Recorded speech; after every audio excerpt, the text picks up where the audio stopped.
জুহাইনা গোত্রের এক মহিলা, হাদিস শরীফের মধ্যে এসেছে জুহাইনা গোত্রের এক মহিলা ব্যভিচারের মাধ্যমে বন্ধু সন্তান ধারণ করলো। সন্তান ধারণ করার পরে তার বাবা মা নবীজির কাছে নিয়ে আসলো। নবীজির কাছে যখন নিয়ে আসলো, নবীজির কাছে নিয়ে আসার পরে বন্ধু নবীজি তাকে অর্ডার করলেন, তুমি তোমার কন্যাকে নিয়ে বাড়িতে চলে যাও।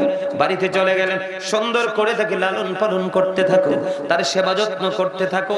বাচ্চা যখন প্রসব করবে, বাচ্চা প্রসব হওয়ার পরে আমার কাছে তাকে নিয়ে আসবে। লালন পালন করতে লাগলেন বন্ধু। লালন পালন করতে করতে বাচ্চা প্রসব হলো। আল্লাহর হাবিবের নির্দেশ অনুযায়ী আবার আল্লাহর হাবিবের কাছে নিয়ে আসলো। নিয়ে আসার পরে আল্লাহর হাবিব বললেন, তার কাপড় দিয়ে তার বডিটা বেঁধে ফেলো। তার বডিটা বাঁধা হলো, তার জন্য গর্ত খনন করা হলো, তাকে গর্তের মধ্যে ঢোকানো হলো। পাথর নিক্ষেপ করতে থাকো, পাথর তাকে বন্ধু নিক্ষেপ করা হলো। পাথর নিক্ষেপ করতে করতে করতে করতে মেয়েটা ইন্তেকাল করলো। জোরে জোরে বলেন না নাউজুবিল্লাহ। এবার বন্ধু ওয়ার্ডার কার? আল্লাহর হাবিবের, যে তাকে পাথর মারতে থাকো। পাথর মারতে মারতে মারতে মারতে মারতে মারতে বন্ধু মেয়েটা ইন্তেকাল করলো। সকল সাহাবায়ে কেরাম আশ্চর্য হয়ে গেল, চিন্তায় পড়ে গেল। আল্লাহর হাবিব সরকারে মদিনা, যাকে আল্লাহ রাব্বুল আলামিন রহমত হিসেবে পাঠিয়েছেন, সেই রহমত নবী অর্ডার করলেন, তাকে গর্তের মধ্যে ঢুকিয়ে তাকে পাথর নিক্ষেপ করে মারা হলো। কিন্তু সবাই চিন্তা করতেছে, ওই মেয়েটার জানাজা কে পড়াবে? চিন্তা আছে না নাই? মেয়েটার জানাজা কে পড়াবে? সে তো অত্যন্ত নোংরা কাজ করেছে, পাপ কাজ করেছে, যাকে নবীজির নির্দেশে পাথর নিক্ষেপ করে মারা হলো। বন্ধু পরক্ষণে দেখা যায় আপনার আমার প্রাণের নবী মহিলার জানাজার জন্য ইমাম হয়ে গেল। আর জোরে বলেন না সুবহানাল্লাহ। বন্ধু এই পেড্ডা গ্রামের আমার ভাই বাবারা, আমার মা বোনদেরকে ডেকে ডেকে বলছি গো, যুব বন্ধুদেরকে ডেকে ডেকে বলছি, হৃদয় খুলে শোনো, এটা হলো আমাদের জন্য, তোমাদের জন্য, সবার জন্য মোস্ট ইম্পর্টেন্ট একটা টিচিং। দাদা ভাই কি বলেন? দেখেন আমার নবীজি অর্ডার করছে তাকে পাথর মারো যতক্ষণ পর্যন্ত মৃত্যুবরণ না করে। কিন্তু মৃত্যুবরণ করার পরে তারা জানাজার ইমাম হয়ে গেলেন আপনার আমার প্রাণের নবী। বন্ধু এখানে একটা জিনিস আমি আপনাদেরকে শেয়ার করতে চাই। আল্লাহর হাবিবকে একদিন এক ব্যক্তির জানাজার জন্য ডাকা হলো। আল্লাহর হাবিব বললেন, একটু খেয়াল করবেন কি বলতে চাই, সে কারো কাছে ঋণী আছে কিনা? তিনি বললেন 2টি দিরহাম মাত্র ঋণী আছে। কয়টি দিরহাম? আমার নবী বললেন 2টি দিরহাম তার কাছে একজন এখনো পর্যন্ত পাও না, আমি নবী তার জানাজা পড়াবো না। সুবহানাল্লাহ বলেন না কেন? কি করব না? আমি নবী জানাজা পড়াবো না। বন্ধু সবাই চিন্তায় পড়ে গেল। হযরতে কাতাদা রাদিয়াল্লাহু তাআলা আনহু বললেন, ইয়া রাসূলুল্লাহ, ইয়া হাবিবাল্লাহ, নবী, নবী গো, আমি তার ঋণ পরিশোধের দায়িত্ব নিলাম। তারপরে আপনার আমার প্রাণের নবী ওই ব্যক্তির জানাজা পড়াতে রাজি হলো। এখানে নিয়ে আসার কারণ হলো বন্ধু, 2টি টাকা মাত্র এক ব্যক্তি তার কাছে পাবে, এই জন্য নবীজি জানাজা পড়াইতে রাজি হয়নি। আর ওইদিকে মেয়েটা ব্যভিচারের মাধ্যমে সন্তান ধারণ করলো এবং সন্তান প্রসব করলো। পাথর নিক্ষেপ করে গর্তের মধ্যে তাকে ঢুকিয়ে মারা হলো। তারপরেও কেন গো নবী স্বইচ্ছায় তার জানাজায় রাজি হয়ে যায়? চিন্তায় পড়ে গেল বন্ধু। নবীজি জানাজার কাজ সম্পূর্ণ করে ফেললেন।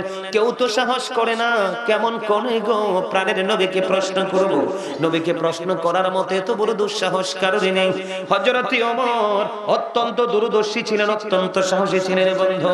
হযরতে ওমর সব কাজ সম্পূর্ণ করার পরে এবার হযরতে ওমর প্রশ্ন করলো, নবী গো, ইয়া রাসূলুল্লাহ, ইয়া হাবিবাল্লাহ, নবী গো, জানতে বড় মনে চায়, আপনি অর্ডার করলেন তাকে মারার জন্য, আবার আপনি তার জানাজা পড়াইলেন। নবী গো, রহস্য কোথায় উদ্ঘাটন করতে হবে? এবার আমার নবী একটা ডাক দিয়ে বললেন, ওই মহিলাটা যেই তাকওয়া নিয়ে যেই তওবাটা করেছে, এই মহিলা এমন তওবা করেছে আল্লাহকে রাজি করার জন্য। ওই মহিলার মনে মনে চিন্তা হলো, আমার যদি মরণ হয় তারপর আমি মৃত্যুকে কবুল করতে রাজি আছি, মৃত্যুকে বরণ করতে রাজি আছি, কিন্তু তারপরেও আমি ক্ষমা না পেয়ে কদম দিব না। এমন ভাবে তওবা করেছে মেয়েটা, আল্লাহ রাব্বুল আলামিন তার প্রতি রাজি হয়ে গেছে। তার তওবাটা এতটাই বন্ধু গুরুত্বপূর্ণ এবং গ্রহণযোগ্য ছিল। মদিনার 70 জন পাপীকে যদি মদিনার 70 জন পাপীকে যদি ওই একটা মহিলার তওবাটা ভাগ করে দেওয়া হয়, 70টা পাপীর ক্ষমার জন্য যথেষ্ট হয়ে যাবে। আর নড়ে আমার নবী, আপনার নবী সরকারে মদিনা, তিনি বলে দিয়েছেন, জানিয়ে দিয়েছেন, বন্ধু জানো তুমি একটা মানুষ সুদ খায়, এটা অনেক বড় অন্যায়, যেটা তার মায়ের সাথে জিনা করার সমান। তুমি জানার পরেও বন্ধু, একটা মাসের জন্য, একটা বাজারের জন্য, একটা পাঞ্জাবের জন্য, অথবা তোমার বাড়ির আঙ্গিনায় সমস্যা সমাধানের লক্ষ্যে তুমি অন্যায়কারীকে দিন দিন সাপোর্ট দিয়ে যাচ্ছ। আল্লাহর হাবিব বলে দিয়েছেন, সুস্থ মস্তিষ্কে অপরাধকে, জুলুমকে সাপোর্ট দেওয়ার কারণে আল্লাহর হাবিব জানিয়ে দিয়েছেন, তুমি যখনই সাপোর্ট দিয়েছ তখনই তুমি মুসলমান থেকে খারিজ হয়ে গেছো, তুমি আর মুসলমান নাই। এই জন্য বলেছি বন্ধু, দাহিয়াতুল কলবি এক করুন 70টা কন্যা সন্তান জীবিত কবর দিয়েছে। কয়টা? সর্বশেষে যেটাকে কবর দিয়েছে নাম ছিল জামিলা। এত সুন্দর বিবি কন্যাটাকে বন্ধু লুকিয়ে রেখেছে। যখন মেয়েটা প্রাপ্ত হলো, সুন্দর ফুটফুটে চেহারা হলো, তখন বিবি মনে করেছে আমার স্বামী এই বাচ্চাটাকে দেখলে হয়তো বা তার মনের হিংস্রতা দূর হয়ে যাবে। তারপরেও ও বন্ধু মেয়েটাকে তার সামনে নিয়ে আসলো, কিন্তু ওই দাহিয়াতুল কলবির মনের ঘর থেকে হিংস্রতা বন্ধ দূর হলো না। তাকে সফরের উদ্দেশ্য করে নিয়ে গেল, নিয়ে যাওয়ার পরে তাকে গর্ত খনন করে গর্তের মধ্যে ঢুকিয়ে তাকে পাথর নিক্ষেপ করে মেরে ফেললো। মেয়েটা বারবার বলাচ্ছে, বাবা বাবা গো, জীবনে কোনো দিন তোমার সামনে বাবার পরিচয় নিয়ে আসবো না, ছেড়ে দাও না, আমাকে পৃথিবী থেকে বিদায় করে দিও না। পাষাণ হৃদয়ে গলল না। বন্ধু সুন্দর ফুটফুটি কন্যাটাকে পর্যন্ত হত্যা করে ফেললাম। হত্যা করার পরে বন্ধু তার হৃদয় রাজ্যে আল্লাহ রাসূলের ভয়, আল্লাহর ভয় বন্ধু প্রবেশ করলো। আমার নবী সরকারে মদিনা ইমামুল মুরসালিনের কাছে গেলেন ক্ষমা চাওয়ার জন্য। তখন আমার নবী বললেন, সত্যিকারের অর্থে যদি তুমি আল্লাহর কাছে ক্ষমা চাইতে পারো, তাহলে আল্লাহ রাব্বুল আলামিন তোমাকে ক্ষমা করে দিবে। তবে তোমার শর্ত আছে, রাসূলের সাথে তোমাকে পুনরায় আবার কথা বলে সব কিছু সমাধান করে রাসূলের সাথে পড়ে নাও মধুর কালেমা। জোরে জোরে কন্যা সুবহানাল্লাহ। বন্ধুরে আমার মূল বিষয় আপনাদেরকে বোঝানোর বিষয় হলো, একটা একটা করে 69টা কন্যা সন্তান জীবিত কবর দেওয়ার পরেও তিনি ক্ষমা পেয়েছেন। বন্ধুরে আমার, জুহাইনা গোত্রের এক মহিলা, হাদিস শরীফের মধ্যে এসেছে, জুহাইনা গোত্রের এক মহিলা ব্যভিচারের মাধ্যমে বন্ধু সন্তান ধারণ করলো।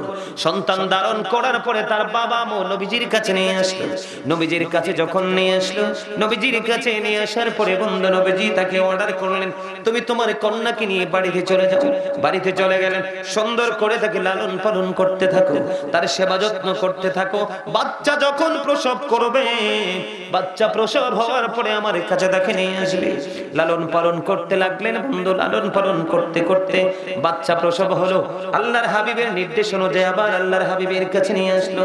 নিয়ে আসার পরে আল্লাহর হাবিব বললেন, তার কাপড় দিয়ে তার বডিটা বেঁধে ফেলো। তার বডিটা বাঁধা হলো, তার জন্য গর্ত খনন করা হলো, তাকে গর্তের মধ্যে ঢোকানো হলো। পাথর নিক্ষেপ করতে থাকো, পাথর তাকে বন্ধু নিক্ষেপ করা হলো। পাথর নিক্ষেপ করতে করতে করতে করতে মেয়েটা ইন্তেকাল করলো। জোরে জোরে বলেন না নাউজুবিল্লাহ। এবার বন্ধু ওয়ার্ডার কার? আল্লাহর হাবিবের, যে তাকে পাথর মারতে থাকো। পাথর মারতে মারতে মারতে মারতে মারতে মারতে বন্ধু মেয়েটা ইন্তেকাল করলো। সকল সাহাবায়ে কেরাম আশ্চর্য হয়ে গেল, চিন্তায় পড়ে গেল। আল্লাহর হাবিব সরকারে মদিনা, যাকে আল্লাহ রাব্বুল আলামিন রহমত হিসেবে পাঠিয়েছেন, সেই রহমত নবী অর্ডার করলেন, তাকে গর্তের মধ্যে ঢুকিয়ে তাকে পাথর নিক্ষেপ করে মারা হলো। কিন্তু সবাই চিন্তা করতেছে, ওই মেয়েটার জানাজা কে পড়াবে? চিন্তা আছে না নাই? মেয়েটার জানাজা কে পড়াবে? সে তো অত্যন্ত নোংরা কাজ করেছে, পাপ কাজ করেছে, যাকে নবীজির নির্দেশে পাথর নিক্ষেপ করে মারা হলো। বন্ধু, পরক্ষণে দেখা যায় আপনার আমার প্রাণের নবী মহিলার জানাজার জন্য ইমাম হয়ে গেল। আর জোরে বলেন না সুবহানাল্লাহ। বন্ধু,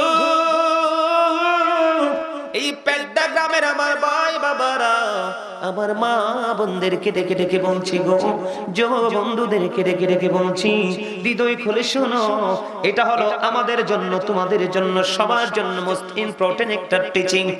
দাদা ভাই কি বলেন? দেখেন, আমার নবীজি অর্ডার করছে তাকে পাথর মারো যতক্ষণ পর্যন্ত মৃত্যুবরণ না করে। কিন্তু মৃত্যুবরণ করার পরে তারা জানাজার ইমাম হয়ে গেলেন আপনার আমার প্রাণের নবী। বন্ধু, এখানে একটা জিনিস আমি আপনাদেরকে শেয়ার করতে চাই। আল্লাহর হাবিবকে একদিন এক ব্যক্তির জানাজার জন্য ডাকা হলো। আল্লাহর হাবিব বললেন, একটু খেয়াল করবেন কি বলতে চাই, সে কারো কাছে ঋণী আছে কিনা? তিনি বললেন 2টি দিরহাম মাত্র ঋণী আছে। কয়টি দিরহাম? আমার নবী বললেন 2টি দিরহাম তার কাছে একজন এখনো পর্যন্ত পাও না, আমি নবী তার জানাজা পড়াবো না। সুবহানাল্লাহ বলেন না কেন? কি করব না? আমি নবী জানাজা পড়াবো না। বন্ধু, সবাই চিন্তায় পড়ে গেল। হযরত কাতাদা রাদিয়াল্লাহু তাআলা আনহু বললেন, ইয়া রাসূলুল্লাহ, ইয়া হাবিবাল্লাহ, নবী, নবী গো, আমি তার ঋণ পরিশোধের দায়িত্ব নিলাম। তারপরে আপনার আমার প্রাণের নবী ওই ব্যক্তির জানাজা পড়াতে রাজি হলো। এখানে নিয়ে আসার কারণ হলো বন্ধু, 2টি টাকা মাত্র এক ব্যক্তি তার কাছে পাবে, এই জন্য নবীজি জানাজা পড়াইতে রাজি হয়নি। আর ওইদিকে মেয়েটা ব্যভিচারের মাধ্যমে সন্তান ধারণ করলো এবং সন্তান প্রসব করলো। পাথর নিক্ষেপ করে গর্তের মধ্যে তাকে ঢুকিয়ে মারা হলো। তারপরেও কেন গো নবী স্বইচ্ছায় তার জানাজায় রাজি হয়ে যায়? চিন্তায় পড়ে গেল বন্ধু। নবীজি জানাজার কাজ সম্পূর্ণ করে ফেললেন। কেউ তো সাহস করে না, কেমন করে গো প্রাণের নবীকে প্রশ্ন করব? নবীকে প্রশ্ন করার মতো এত বড় দুঃসাহস কারোরই নেই। হযরত ওমর অত্যন্ত দূরদর্শী ছিলেন, অত্যন্ত সাহসী ছিলেন বন্ধু। হযরত ওমর সব কাজ সম্পূর্ণ করার পরে এবার হযরত ওমর প্রশ্ন করলো, নবী গো, ইয়া রাসূলুল্লাহ, ইয়া হাবিবাল্লাহ, নবী গো, জানতে বড় মনে চায়, আপনি অর্ডার করলেন তাকে মারার জন্য, আবার আপনি তার জানাজা পড়াইলেন। নবী গো, রহস্য কোথায় উদ্ঘাটন করতে হবে? এবার আমার নবী একটা ডাক দিয়ে বললেন, ওই মহিলাটা যে তাকওয়া নিয়ে যে তওবাটা করেছে, এই মহিলা এমন তওবা করেছে আল্লাহকে রাজি করার জন্য। ওই মহিলার মনে মনে চিন্তা হলো, আমার যদি মরণ হয় তারপর আমি মৃত্যুকে কবুল করতে রাজি আছি, মৃত্যুকে বরণ করতে রাজি আছি, কিন্তু তারপরেও আমি ক্ষমা না পেয়ে কদম দিব না। এমন ভাবে তওবা করেছে মেয়েটা, আল্লাহ রাব্বুল আলামিন তার প্রতি রাজি হয়ে গেছে। তার তওবাটা এতটাই বন্ধু গুরুত্বপূর্ণ এবং গ্রহণযোগ্য ছিল। মদিনার 70 জন পাপীকে যদি মদিনার 70 জন পাপীকে যদি ওই একটা মহিলার তওবাটা ভাগ করে দেওয়া হয়, 70টা পাপীর ক্ষমার জন্য যথেষ্ট হয়ে যাবে। আর জোরে জোরে বলুন না সুবহানাল্লাহ। বন্ধুরে আমার, হৃদয় খুলে শুনতে হবে, ব্রেইনে ঢোকাতে হবে। এই কান দিয়ে শুনে ওই কান দিয়ে বের করে দিলে হবে না। এই জন্য আল্লাহ রাব্বুল আলামিন বলেছেন, ইয়া আইয়ুহাল্লাযীনা আমানু তুবু ইলাল্লাহি তাওবাতান নাসুহা। লবণ ছাড়া খাবারের মতো হইছে। আল্লাহু আকবার। কিসের মতো? লবণ ছাড়া খানার মতো হইছে। মজা নাই। এই তো আমার দাদাই কইছে মজার কথা। কি কি মনে করতেছে? কাগজ का टिकारी घुड़ी बना कर उड़ाता है आसमान में, घुड़ी बेचारा क्या करेगा রশি মৌলা का हाथ में। বুঝছেন? হ্যাঁ বুঝছেন? আপনার আমার দেহটা হলো কাগজের ঘুড়ির মতো, রুহুটা হলো রশির মতো। কিসের মতো? রুহুটা হলো কিসের মতো? আল্লাহ রাব্বুল আলামিন আজরাইল হলো নাটাই, আজরাইলকে অর্ডার করেছে নাটাই দ্বারাটাইয়ের মধ্যে রশিটা লাগাইয়া টান দাও। বন্ধু, যেমনি করে কাগজটা কাইটা গুড়ির মধ্যে রশিটা লাগাইয়া মালিক ছেড়ে দে, গুড়ি মনের আনন্দে উঠতে থাকে।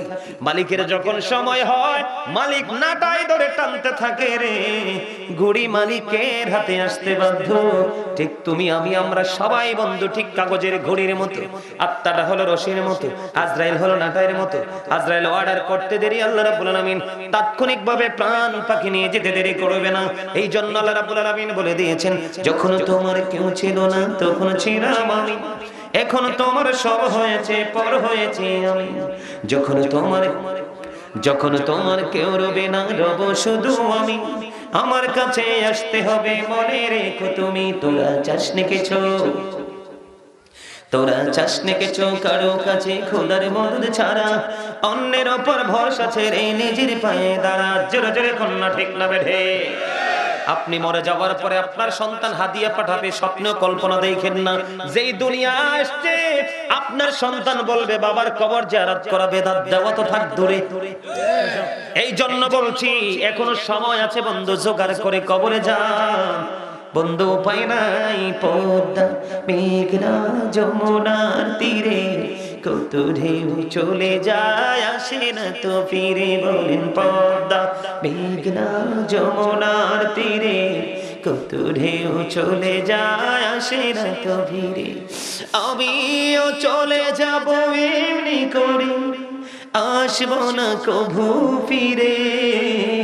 বলেন পদ্মা মেঘনা যমুনার তীরে কত ঢেউ চলে যায় আসে না তো ফিরে।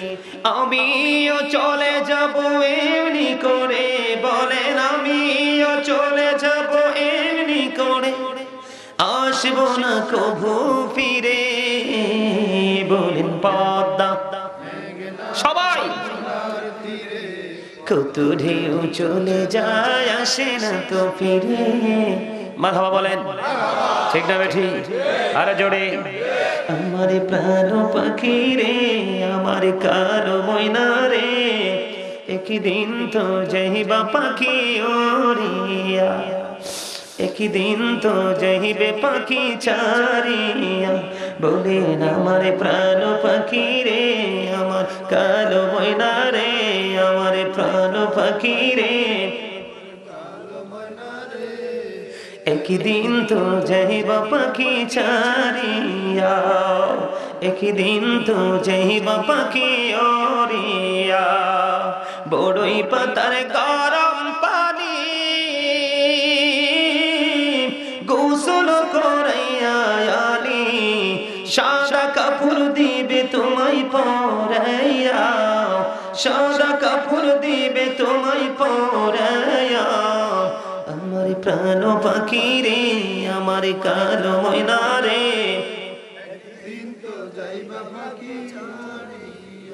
একদিন তো যাইবা পাখি ছাড়িয়া। ছেলে মেয়েরা পাশে বসে কান্দিবে পাগলের বেশে, চোখের জলে পড়বে কোরআন খুলিয়া, চোখের জলে পড়বে কোরআন খুলিয়া। আমার প্রাণ পাখি রে, আমার প্রাণ পাখি রে, একদিন তো যাইবা পাখি ওড়িয়া। মারহাবা বলেন না? সরে সরে একটু বুঝিয়ে দিলাম, চিরন্তন সত্য এই কথাগুলো এড়িয়ে যাওয়ার কোন সুযোগ আছে?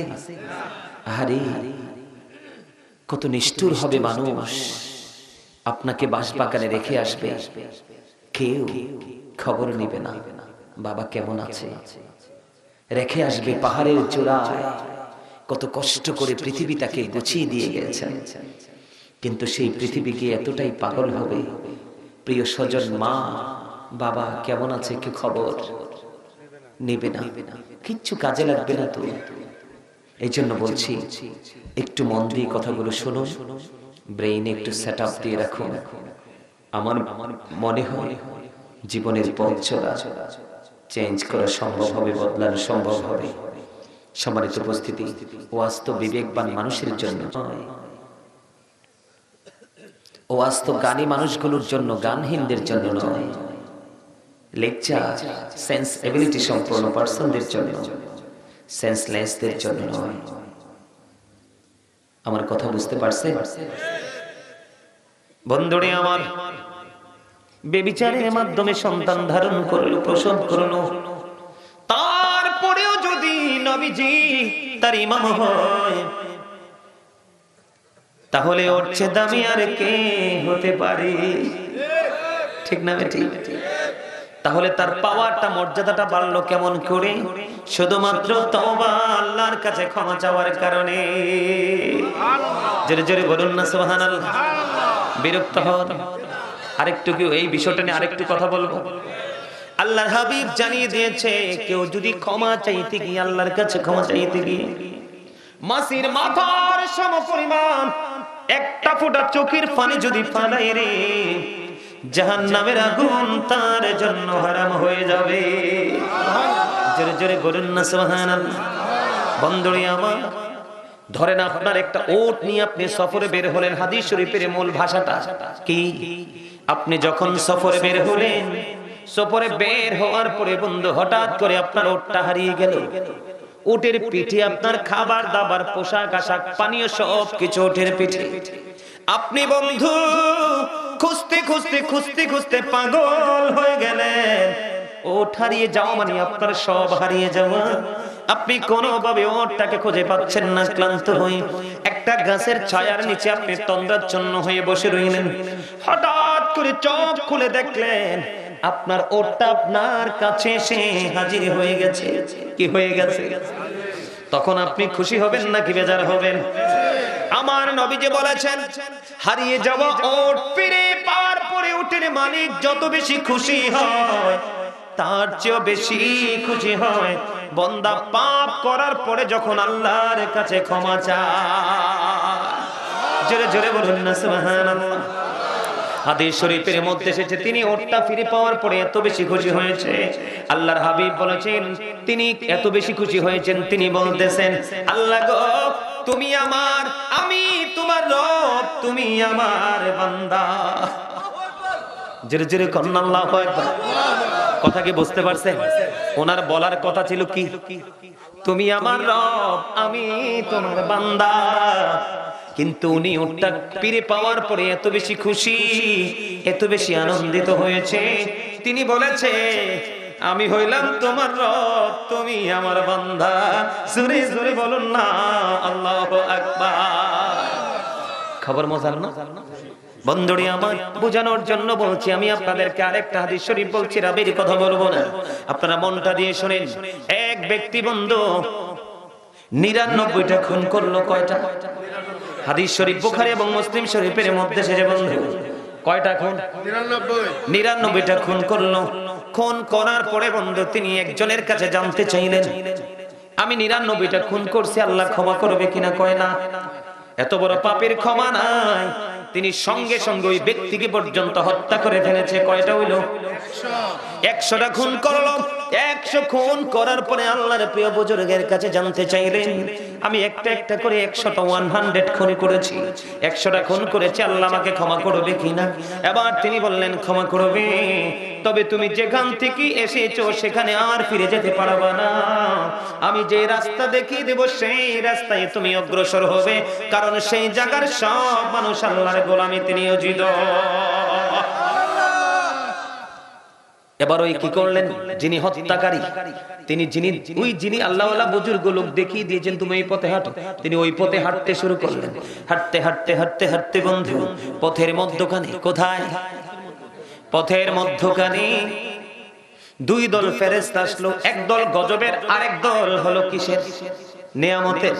জান্নাতি এবং জাহান্নামী দুজন টানা হেসরা করতেছে। দুইটা দল তার মৃত্যুর সময় তার প্রাণ পাকে নিয়ে যাবে।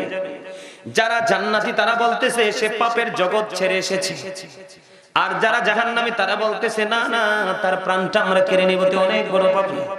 দুই পক্ষের মধ্যে যখন দ্বন্দ্ব কলহ চলতেছে, কথোপকথন কাটাকাটি, আল্লাহ রাব্বুল আলামিন ফয়সালা দেওয়ার জন্য আরেকজন পাঠিয়ে দিল।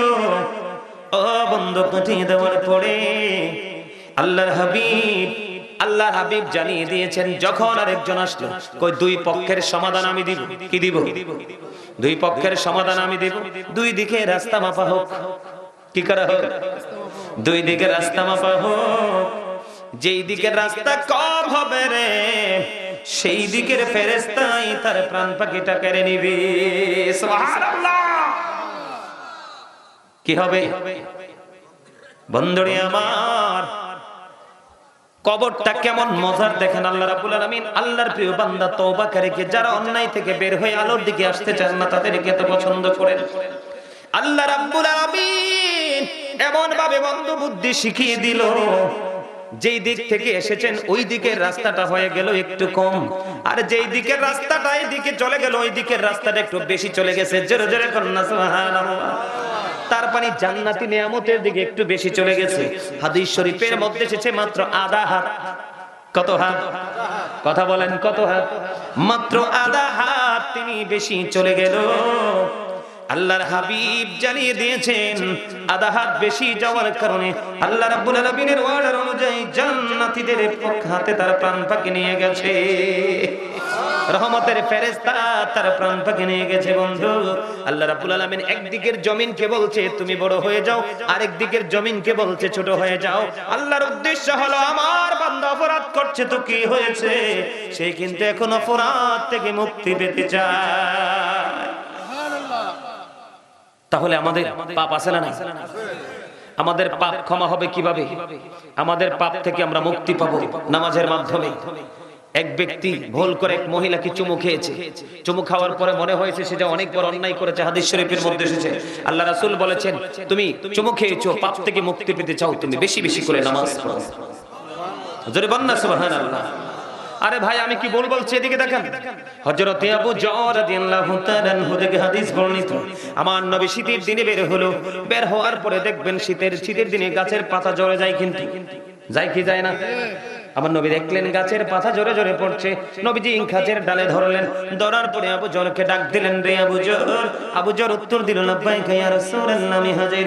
আমার নবী বললেন, রে আবু জর শীতের দিনের কারণে যেমনি গাছের পাতা বিরামহীন ভাবে জোরে জোরে পড়ছে, আল্লাহর বান্দা আল্লাহর কুদরতি কদমে যখন পা বাড়াবে, আল্লাহর কুদরতি কদমে যখন সেজদা দেবে ভালোবেসে, ওই গাছের পাতার মতো তার জীবনের গুনাহগুলি মাফ হয়ে যাবে। জীবনে গাছের পাতাগুলো যেমনি ঝরে পরিষ্কার হয়ে যায়, ওই ব্যক্তি নামাজি ব্যক্তির জীবনের গুনাহগুলো তেমনি ঝরে যাবে। আরেকটা কি করতে হবে? কোরআন তেলাওয়াত করতে হবে বেশি বেশি করে। আল্লাহ কোরআন যারা তেলাওয়াত করে, কোরআনকে ধারক বাহক যারা, আল্লাহ রাব্বুল আলামিন বলবে তোমরা কোরআন তেলাওয়াত করতে থাকো যতক্ষণ না পর্যন্ত তোমরা তোমাদের গন্তব্যে না পৌঁছাবে। বন্ধু কোরআনের প্রেমিক কোরআন তেলাওয়াত করতে থাকবে রে। তেলাওয়াত করতে করতে করতে করতে সে জান্নাত পর্যন্ত পৌঁছাবে, তখনই তার কোরআন তেলাওয়াত থামবে। কি নামাজ, কোরআন তেলাওয়াত, আর বেশি বেশি করে দান সদকা করতে হবে। কি করতে হবে? এখন আমরা মোটামুটি বিষয়টা, আমরা নামাজ যাই পড়ি আর না পড়ি, কোরআন তেলাওয়াত যাই করি আর না করি, কিন্তু দান করার কথা কইলেই অনেকেই বন্ধু কি করে মুখ বেজার করে না? আপনারা কি দান করার অভ্যাস আছে? আছে? কেন বলছি জানেন? একটা সাইড আর একটা করা যাবে না, সবগুলো করতে হবে। কি করতে হবে? আমার দিকে তাকান। সাবধানী হতে হলে, 100% ঈমানদার হতে হলে সূরা বাকারার দিকে নজর দিতে হবে। আল্লাযীনা ইউমিনুনা বিল গায়বি ওয়া ইউকিমুনাস সালাতা ওয়া মিম্মা রাযাকনাহুম ইউনফিকুন। সাবধানী ওরাই কারা যারা অদৃশ্যে বিশ্বাস করে, নামাজ কায়েম করে, সালাত কায়েম করে, এবং আল্লাহ বলেছেন আমি যে সম্পদ দিয়েছি, অর্থ দিয়েছি, দৌলত দিয়েছি, তা থেকে যারা দান করে। আমি আপনাদেরকে বলে দিতে চাই, আপনি ঈমানদার বিশ্বাস করলেন, আপনি নামাজও পড়লেন, আল্লাহর কথা অনুযায়ী দান করার ক্ষেত্রে আপনি নাই, ও বন্ধু, তাহলে আপনি কি 100% হতে পারছেন? কথা বলেন না কেন? 100% ছাড়া আল্লাহর কাছে গ্রহণযোগ্য হবে। এবার আমি একটু একটা হাদিস শরীফ আপনাদেরকে শোনাই বন্ধু।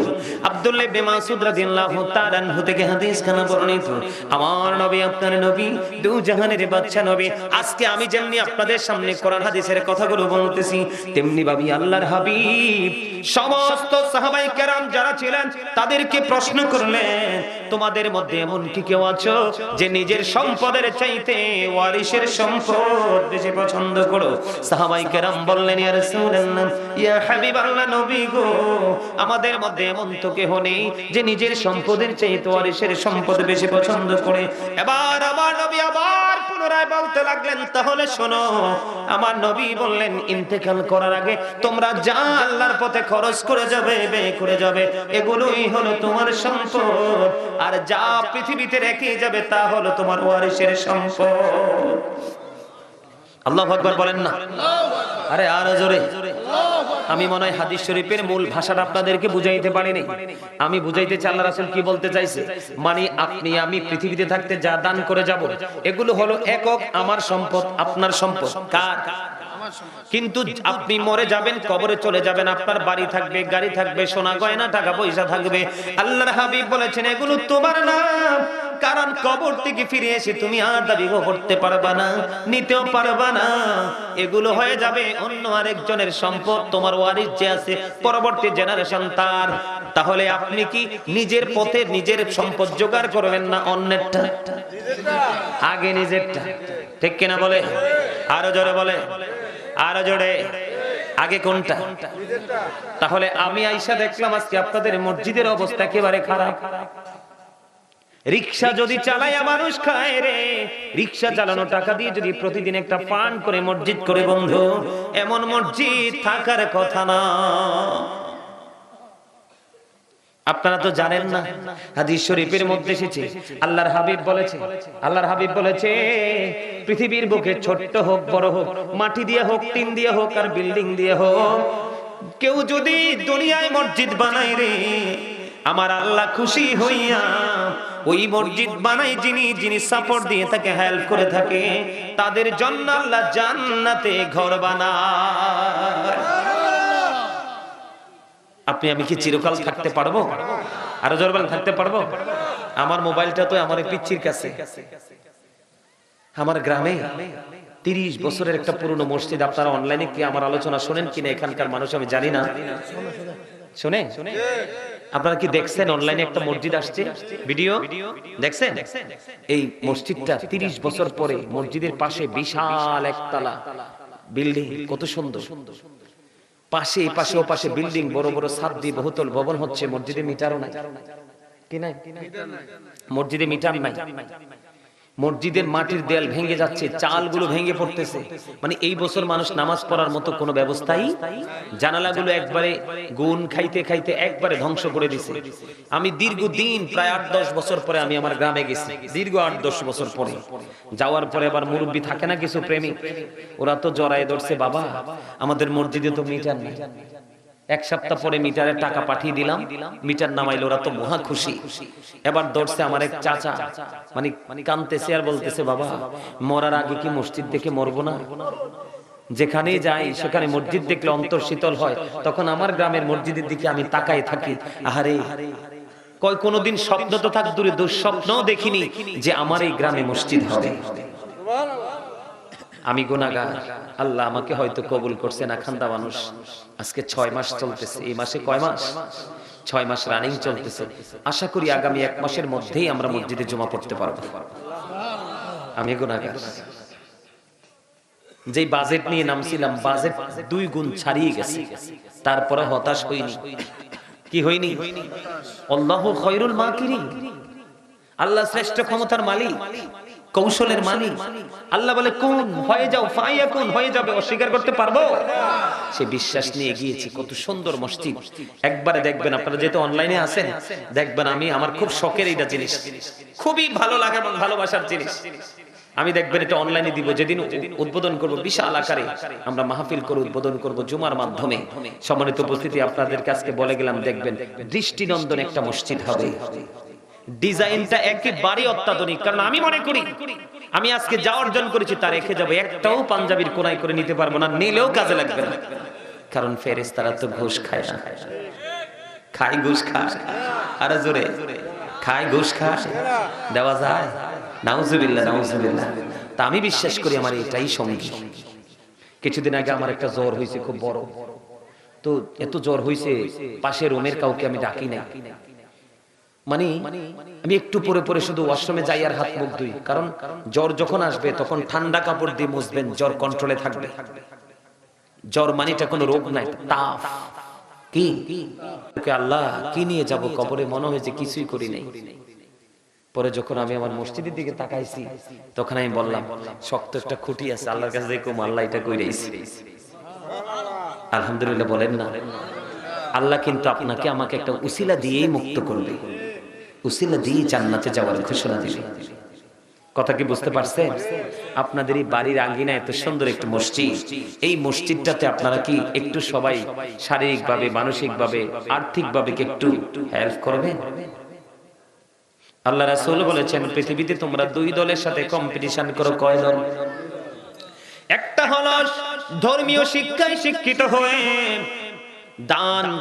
দানের কাজে নিজেকে নিয়োজিত রেখেছে, সমাধান করতেছে। বন্ধু, আমাদের দেশে অন্যায় হয় না? অন্যায় হয়, অপরাধ হয়, জোর জুলুম হয়। এগুলোর অবসানের জন্য সমাজের সুশিক্ষিত মানুষ কাজ করে, ঠিক না ঠিক? আল্লাহর হাবিব বলেছেন আরেকটা দল হলো তোমার সমাজের মধ্যে, তোমাদের মধ্যে এমন একটা দল থাকবে, এমন একটা লোক থাকবে সেটা ধনী, শুধু ভালো কাজে কাজে যে ব্যয় করে থাকে। আজকে আপনাদের মাহফিলের, আজকের এই মাহফিলের প্রধান মেহমান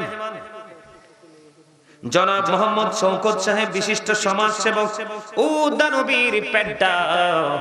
আমার ভাই শওকত কতরে দিয়ে গেছে? উনি 25,000 টাকা নগদ দিয়ে গেছে, আর 25,000 টাকা তিনি পড়ে দিবেন। জোরে জোরে বলেন না মারহাবা। আল্লাহ আমার ভাই শওকতকে তুমি কবুল করে নাও। আল্লাহ তার জীবনের গুনাহগুলো মাফ করে দাও। আল্লাহ তার হায়াতের মধ্যে তুমি বরকত দিয়ে দাও। আসমানে বলে আসমানে, জমিনে বলে জমিনে, হাওয়ায় বলা হাওয়ার সাথে তুমি মিশাইয়া দাও। আল্লাহ তার মা বাবা দুনিয়ায় বেঁচে আছে, মা বাবাকে তুমি নেক হায়াত বাড়াইয়া দাও। জীবনের গুনাহগুলো তুমি মাফ করে দাও। আল্লাহ তোমার কুদরতে তুলে দিলাম, জামিন হয়ে যাও। তার আপন স্বজন যারা কবরে, প্রত্যেকের কবর আযাব কিয়ামত পর্যন্ত তুমি বন্ধ করে দাও। আল্লাহ তার ইনকামের মধ্যে অনেক বেশি বরকত দিয়ে দাও। জোরে জোরে বলনা আমিন। আর জোরে আরেকটু মহব্বতে। আর আছেন কি? দাঁড়ান, যার যার তৌফিক অনুযায়ী। এটা একটা সৌন্দর্যের জায়গা। প্রধান অতিথি কই? ফয়জুল ইসলাম সাহেব, বিশিষ্ট সমাজসেবক, দানবীর পেড্ডা। উনি কোথায়? 20,000 দিবে? আল্লাহ গো, আজকের মাহফিলের প্রধান অতিথি জনাব আলহাজ মোহাম্মদ ফয়জুল ইসলাম সাহেব, বিশিষ্ট সমাজসেবক ও দানবীর পেড্ডা, তিনি 20,000 টাকা দিয়ে প্রতিশ্রুতি দিয়েছে। জোরে জোরে বলুন মারহাবা। আল্লাহ কবুল করো, মঞ্জুর করো গো। আল্লাহ তার দানকে তুমি কবুল করে নাও, তার জীবনের গুনাহগুলো মাফ করে দাও। মনে যত আশা সব আশা তুমি পুরা করে দাও। আজকের দানের খবর সোনার মদিনায় তুমি পৌঁছায়া দাও। আল্লাহ মেহেরবানি করে কাপুন স্বজন যারা কবরে, প্রত্যেকের কবর আযাব কিয়ামত পর্যন্ত তুমি বন্ধ করে দাও। তানভীর মাহতাব রোহন তার আব্বার রুহের মাগফিরাতের জন্য 50,000 টাকা, 5,000 টাকা নিজের নামে নগদ দিয়েছে। তানভীর ভাই কোথায়? ঢাকাতে। আব্বা মারা গেছে। এটা জনাব মোহাম্মদ তানভীর মাহবুব রোহান, বিশিষ্ট সমাজসেবক ও দানবীর। উনি বাবা মা আছেন? আব্বা নাই, মা আছে। বাবা নাই, মা আছে। মরহুম আব্দুর রহমান সাহেব, ওনার মায়ের রুহের মাগফিরাত কামনা করে আমার ভাই রোহান সাহেব দিবেন 50,000 টাকা। ওনার নিজের নামে উনি নগদ দিয়ে দিয়েছেন 5,000 টাকা। আল্লাহ গো, আমার ভাই তানভীর মাহবুব রোহানকে তুমি কবুল করে নাও। আল্লাহ আল্লাহ আমার ভাই তানভীর কে তুমি কবুল করে নাও, তার জীবনের গুনাহগুলি মাফ করে দাও, হায়াতের মধ্যে তুমি বরকত দিয়ে দাও, ইনকামের মধ্যে তুমি বরকত দিয়ে দাও, আসমানি বলে আসমানি, জমিনে বলে জমিনে, হাওয়ায় বলে হাওয়ার সাথে তুমি মিশিয়ে দাও। আল্লাহ মা কবরে